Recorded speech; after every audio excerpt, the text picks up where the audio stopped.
Elkis dimanapun kalian berada. Selamat datang di Aksioma Podcast episode 2. Baik, kemarin di KHP lama kita membahas tentang pemidanaan seperti pidana kurungan, denda, dan mati. Namun apakah di KHP baru ini, apakah jenis-jenis pemidanaan ini berkembang atau bagaimana nih Pak? Ya, jadi sebetulnya yang pertama tadi melihat dari paradigma pemidanaan itu kan, yang sebelumnya paradigmanya adalah paradigma pemidanaan dengan sanksi berat. Iya. Kemudian berubah menjadi yang sifatnya lebih rehabilitatif, lebih restoratif, dan di satu sisi juga dia korektif. Ini berkembang karena realitas pemidanaan di negara-negara common law. Kalau saya melihat memang kita banyak di insight kita itu banyak dari negara-negara common law seperti Amerika dan Inggris. Termasuk juga di negara civil law juga ya, seperti di Eropa Barat, Eropa Daratan. Memang ini juga untuk menjawab realitas di lembaga pemasyarakatan yang sudah over capacity, sudah overcrowd. Jadi paradigma pemidanaan sekarang itu dia menghindari sanksi pidana dalam waktu singkat. Karena untuk menghindari tadi pengaruh negatif dari lembaga pemasyarakatan dan juga overcrowd tadi.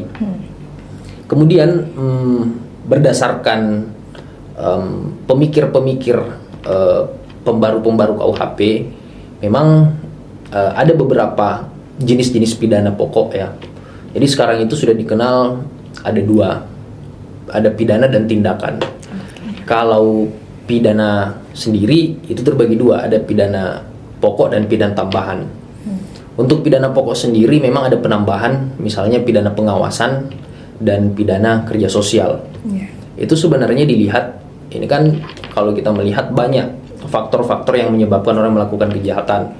Di antaranya kan misalnya faktor sosial ekonomi. Kalau dari faktor sosial ekonomi, misalnya dia tidak punya keterampilan untuk bekerja kemudian melakukan kejahatan, ya solusi dari pemidanaan itu diantaranya memberikan pelatihan kerja, memberikan sanksi pidana sosial. Itu belajarnya di situ. Kemudian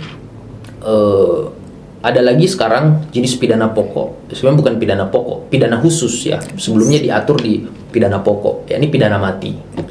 Jadi pidana mati itu tidak lagi berlaku secara mutlak, tetapi ada alternatif. Ketika hakim memeriksa, memutus perkara dan menetapkan pidana mati terhadap terpidana, diberikan tenggang waktu selama 10 tahun masa percobaan. Dengan catatan bahwa yang pertama, orang ini, terdakwa ini punya rasa penyesalan. Yang kedua, dia berbuat baik. Kemudian dilihat lagi juga dari aspek perbuatan perilakunya ketika dia melakukan tindak pidana. Nah, ketika itu terpenuhi, maka semula yang dijatuhi pidana mati itu berubah menjadi pidana seumur hidup dengan ketentuan tadi pidana mati. Karena persoalan pidana mati ini kan juga sebetulnya kenapa diancamkan secara khusus? Karena persoalan pidana mati itu adalah persoalan yang sedikit banyaknya menjadi bukan hanya faktor hukum yang berbicara di situ, ada faktor politik dan faktor religi.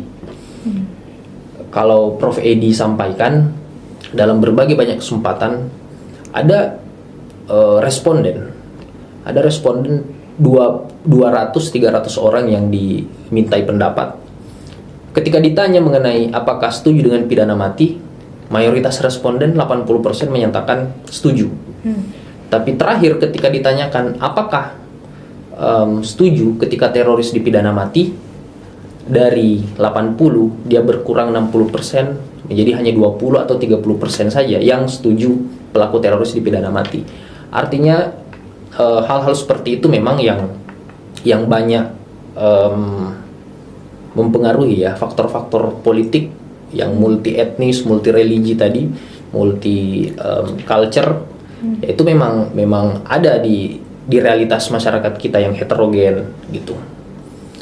Jadi berkaitan dengan itu tadi memang ada juga sanksi-sanksi tindakan Kemudian pidana tambahan yaitu disesuaikan dengan bagaimana penilaian hakim ya dalam memeriksa dan memutus perkara. Tergantung juga jadi dari jenis tindak pidananya gitu. Jadi itu kan sudah bisa dibaca kan sekarang ketentuan itu, dan dikaitkan dengan perkara-perkara yang sekarang ini banyak menjatuhkan pidana-pidana tambahan maupun tindakan gitu. Oke Bapak, selanjutnya nih pertanyaan selanjutnya membahas tentang KUHP yang baru. Kemarin kan itu sempat rame di sosial media semenjak berlakunya KUHP yang baru pada tanggal 2 Januari kemarin. Karena masyarakat banyak merasa janggal dengan KUHP yang baru, apalagi mengenai pasal santet. Jadi bagaimana pendapat Bapak mengenai pasal tersebut? Jadi berkaitan dengan pasal itu ya memang ada pro kontra ya. Iya. Tetapi kalau menurut pandangan saya itu biasa saja. Itu kan sebenarnya begini, fungsi pasal itu kan diatur dalam pasal 252 kalau saya tidak salah, ayat 1 menyatakan bahwa orang yang menawarkan mengaku punya ilmu hitam, dia bisa menyantet orang, itu kan. Jadi inti dari pasal ini kan pada intinya adalah tindak pidana penipuan gitu ya. Intinya adalah menawarkan dan mengaku dia punya ilmu hitam.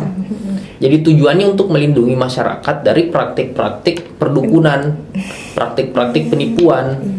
Itu sebenarnya.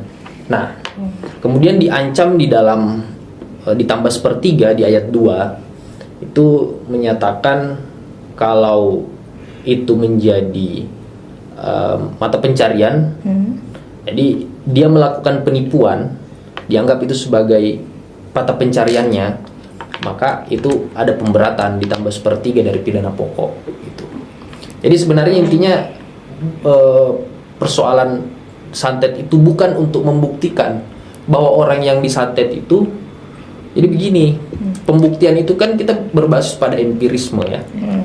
Kalau kita kan tidak mungkin melihat alat bukti dari misalnya apa yang keluar dari mulutnya misalnya besi kah atau paku kah, kan tidak mungkin, atau dia ditemukan barang-barang apakah di dalam tanah yang ditanam gitu kan. Nah, itu tidak masuk dalam wilayah alat bukti dan pembuktian. Jadi pembuktiannya itu ada hanya pada wilayah yang empiris gitu kan. Jadi selain pasal santet sebetulnya banyak yang menjadi isu. Di antaranya tadi tentang pidana mati, kemudian tentang hukum yang hidup dalam masyarakat. Jadi itu tadi saya katakan perluasan makna pasal 2 tentang asas legalitas itu kan kemudian diakomodir di dalam peraturan pemerintah dan akan diturunkan melalui perda-perda di kabupaten kota. Kalau memang terhadap masyarakat di wilayah itu memang masih ada peranata hukum yang hidup. Tapi bukan berarti bahwa peranata hukum adat itu menjadi dibangkitkan kembali, misalnya ada sistem peradilan adat, tidak, karena di dalam peraturan pemerintahnya itu sudah diatur bahwa ada upaya mediasi nanti di dalam, misalnya ada delik adat yang diatur dalam perda itu diadakan mediasi antara lembaga adat, kemudian polisi pamung praja dan pelaku. Nah kemudian karena itu sudah dimediasi, nah, itu akan dibuatkan dalam berita acara. Tapi kalau misalkan tidak berhasil proses mediasinya akan dilanjutkan melalui prosedur hukum acara biasa. Jadi itu semata-mata untuk melakukan unifikasi hukum istilahnya. Jadi membuat satu jalan sendiri, membuat satu sistem hukum yang seragam untuk semua masyarakat. Jadi untuk jenis-jenis masyarakat itu punya kekhasan masing-masing, itu punya pengaturan. Misalnya lagi tentang tadi living law. Kemudian tadi kita sudah singgung pidana mati. Kemudian yang ketiga misalnya tentang apa ya? Misalnya tentang apa tadi ya? Living law, penghinaan terhadap kepala negara juga. Penghinaan terhadap kepala negara. Jadi memang karena penghinaan kepada kepala negara ini itu kan kemarin sempat ada isu bahwa ingin mencabut atau membangkitkan kembali apa yang sudah dihapus melalui putusan Mahkamah Konstitusi. Jadi sebenarnya Mahkamah Konstitusi ini menghapus ketentuan delik kalau delik itu delik biasa terhadap penghinaan kepada kepala negara. Tetapi yang diterapkan di dalam KUHP ini adalah KUHP adalah delik yang sifatnya delik aduan. Jadi yang berhak mengadu hanya presiden. Nah, selain presiden tidak bisa mengadu. Jadi banyak isu-isu lain misalnya, banyak isu-isu lain yang berkaitan dengan pembaruan KUHP ini gitu. Nanti sebenarnya kita bisa banyak berdiskusi sebetulnya di episode berikutnya. Berarti yang mengenai pasal santai itu sebenarnya Indonesia itu ingin menerapkan tentang apa sih tujuan dari hukum itu, kan ada yang kepastian hukum, kemanfaatan seperti itu. Ternyata dalam pasal santai itu hukum itu ingin melindungi dari penipuan seperti itu. Banyak kan orang yang berkedok dukun tapi melakukan penipuan. Benar gitu. sekali. Oke, kita lanjut ke pertanyaan selanjutnya mengenai tentang isu yang ada di Indonesia. Yaitu ketika korporasi dipidana dampaknya tidak hanya kepada perusahaan, tetapi juga ke karyawan dan masyarakat. Jadi menurut Bapak, bagaimana nih hukum bisa tetap tegas tanpa mengorbankan pihak yang tidak bermasalah? Jadi begini, perkembangan ekonomi, perkembangan dunia bisnis itu mensyaratkan korporasi sebagai satu entitas. Itu kan sudah sejak lama, itu dari tahun 1995 tentang tindak pidana ekonomi. Eksistensi korporasi itu sudah diatur di luar kodifikasi.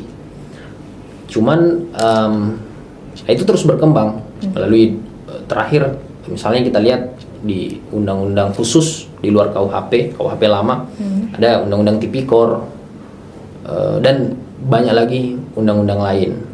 Nah, eksistensi korporasi itu kemudian ditarik ke dalam kodifikasi, ke dalam KUHP nasional yang diatur dalam ketentuan pasal 50 KUHP baru. Nah, itu sudah jelas itu bahwa korporasi itu merupakan subjek hukum, termasuk juga ruang lingkupnya, termasuk juga siapa-siapa yang bisa diminta pertanggungjawaban, dan turunan-turunannya itu ya kita bisa lihat dari ketentuan-ketentuan pasal yang mengatur tergantung dari jenis tindak pidananya seperti apa. Nah, memang kalau persoalan bermanfaat atau tidak bermanfaat pemidanaan bagi subjek hukum korporasi, ya kalau kita lihat dalam praktik itu banyak sekali korporasi yang menjadi tempat pencucian uang. Jadi ya dalam ketentuan di dalam KUHP maupun di dalam Perma tentang korporasi, juga di dalam peraturan Jaksa Agung itu bisa dilihat ketentuan-ketentuan apakah korporasi itu memang mendapat keuntungan, punya peran, kemudian bahkan kalau dalam praktik-praktik di luar negeri kan memang ada perusahaan-perusahaan yang dibuat sebagai perusahaan cangkang. Perusahaan cangkang itu istilah untuk perusahaan yang sengaja dibuat, tetapi kita membuat atau pelaku membuat perusahaan itu hanya untuk melakukan kejahatan atau hanya dijadikan kedok. Jadi seolah-olah ada harta yang tidak halal, misalkan dari tipikor, kemudian dibawa keuntungan dari korupsi itu masuk ke dalam perusahaan. Itu juga sebetulnya 11-12 juga dengan ketentuan dalam tindak pidana pencucian uang. Nah, itu mengenai mengenai subjek hukum korporasi. Jadi memang praktiknya memang di satu sisi ada perkembangan, tetapi di sisi lain juga memang ada pihak-pihak yang memang menjadikan korporasi itu sebagai tameng. Makanya penting untuk juga dilakukan pemidanaan gitu. Tapi begini, persoalan korporasi itu sebetulnya kompleks sebetulnya, karena tadi dikatakan bahwa ada kaitannya dengan perkembangan atau kemajuan ekonomi, industri, bisnis kan. Makanya ini kalau kita lihat ada doktrin namanya doktrin business judgment rule, bahwa resiko bisnis itu tidak bisa dipandang sebagai perbuatan melawan hukum dalam hukum pidana. Jadi business judgment rule itu ketika ada satu kerugian dari bisnis yang dilakukan oleh korporasi, itu menjadi resiko bisnis. Artinya kerugian dari resiko bisnis itu tidak bisa dibawa ke dalam ranah pidana. Berbeda halnya kalau misalnya sejak awal memang menghendaki korporasi itu melakukan atau menjadi tempat suatu tindak pidana, menjadi modus lah. Ya. Itu berbeda cerita. Bahkan bisa diterapkan konsep namanya piercing corporate veil kalau di dalam pendekatan hukum pidana korporasi. Jadi mengenai apakah korporasi itu ya memang serba salah. Kalau kita lihat di BUMN juga kadang-kadang kalau jaksa pasti berpikir bagaimana memidana pelaku dan korporasinya. Iya. Tapi bagi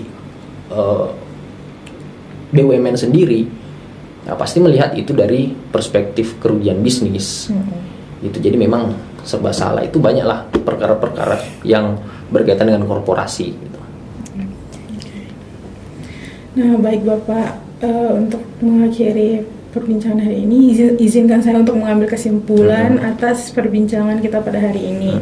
Kita dapat melihat bahwa hadirnya KUHP yang baru tentu membawa perubahan yang cukup besar dalam sistem hukum pidana di Indonesia. Di satu sisi, ini bisa menjadi langkah pembaruan hukum yang cukup penting, namun di sisi lain tentu masih ada tantangan dan membutuhkan waktu penyesuaian, terutama untuk aparat serta masyarakat. Dan dari diskusi ini kita juga belajar bahwa kita sebagai mahasiswa hukum tidak hanya dituntut untuk memahami aturan, tetapi juga bagaimana kita bisa berpikir kritis dan melihat penetapan hukum ini berlaku di kehidupan masyarakat. Sehingga pada akhirnya KUHP baru bukan hanya soal perubahan aturan saja, tetapi juga tentang bagaimana kita semua ikut mengawal agar penerapan tetap berjalan sesuai dengan prinsip keadilan. Nah, terima kasih banyak kepada Bapak atas waktu dan wawasan yang sangat bermanfaat pada hari ini. Semoga juga bermanfaat untuk sobat-sobat LK semua. Oke, so guys, jangan lupa untuk like, subscribe, and comment. Jangan lupa untuk ikuti keseruan kita. Sampai jumpa di podcast selanjutnya. Bye-bye!